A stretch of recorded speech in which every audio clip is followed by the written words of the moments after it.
Hey there, everybody. We are down in the chicken yard, and this is a space that we don't often talk about or bring you folks to, but here at the beginning of the season, it can be one of the spaces that we spend a whole lot of time during the weeks where the soil is just starting to warm up. And the compost is finally workable. I can get my pitchfork in there. So we are currently digging through and wanted to talk a little bit about how we build this bed, what goes into it, how much care and maintenance and time it takes, and then some of the things that we're planning on for this season going forward. If that sounds interesting, hope you stick around. Them worms, though, they are actually probably on a piece of bone. Carcasses go in here along with lots of woody debris. It's good calcium.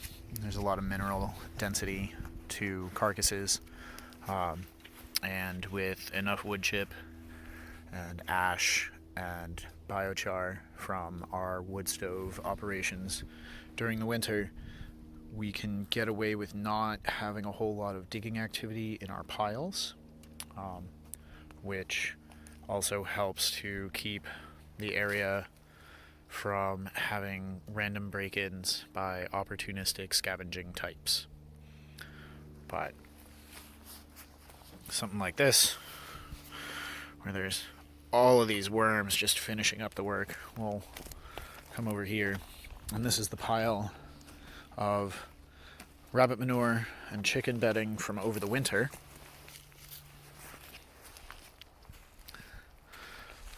So that's all that. That is an 80 square foot coop.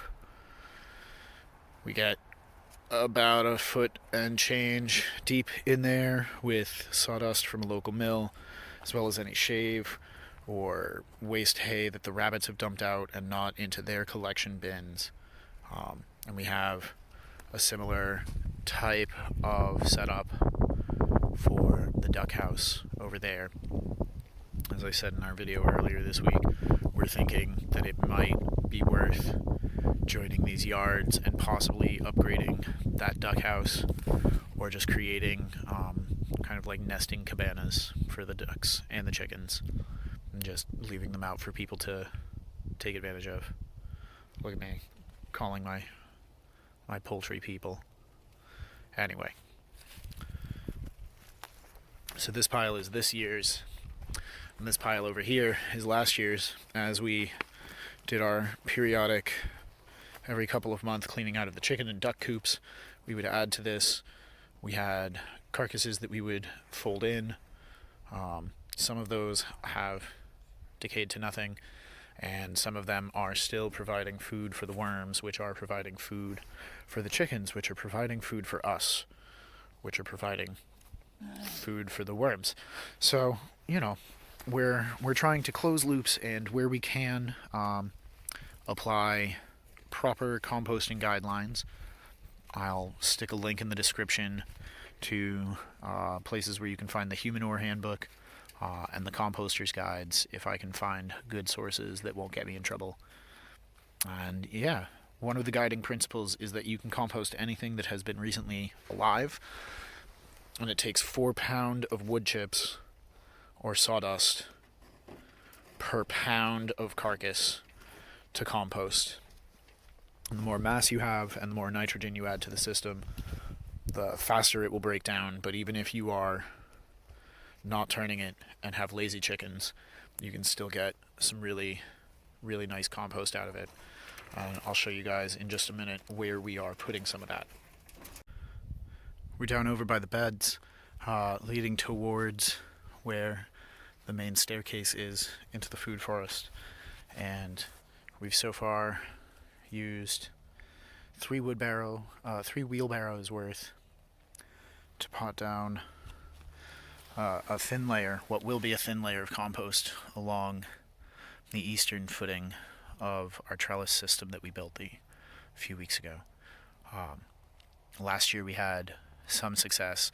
I wouldn't call it a huge success. I would say it was a measured success, using squash and cucurbits to take over an additional portion of the lawn and kind of eat back and beat back some of the more aggressive rhizomatous grasses that we have. So I think one of the handicaps that we set ourselves up with was starting out our squashes on an equal footing with the grasses, rather than giving them a leg up on the competition and using some compost, because they can be very heavy feeding plants.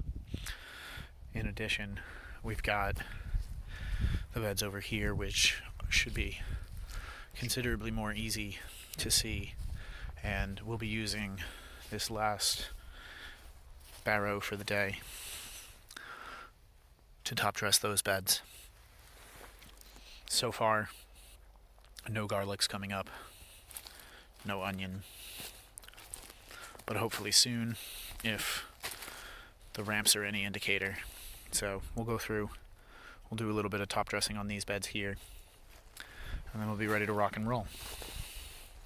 If you'd like to see what that looks like when we're done, stick around. So here we are. We didn't have quite enough in the wheelbarrow for the last 3 rows that you see there, but these first 3 were where the majority of the garlic were planted last fall. And I know I had just said that I didn't see any, but I did then see some.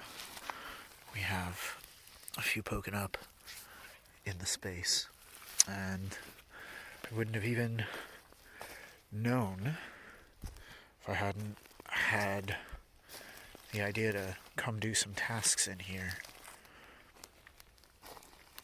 There are actually a few more that are popping up, just the tiniest beginnings of the garlics coming up, and it's certainly not consistent. It's not like there's a ton of them coming in, or even that the whole row is, but this little top dressing here should get things moving. And as the compost system ramps up this year, we'll be sure to get even more coverings on here.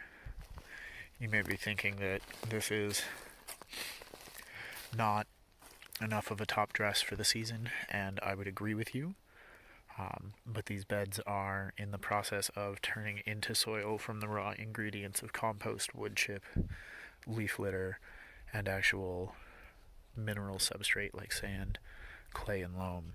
So these beds, when we pull up the garlics and whatever onions come in, to be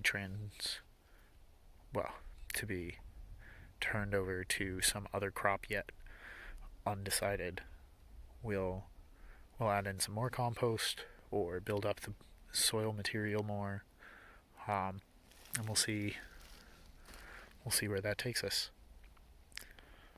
That's our update for right now. We're going to get back to sifting and trucking and spreading, but we sincerely hope that your gardens are waking up, and that you have the little signs in your spaces that bring excitement this time of year. As always, thanks for watching. Happy planting.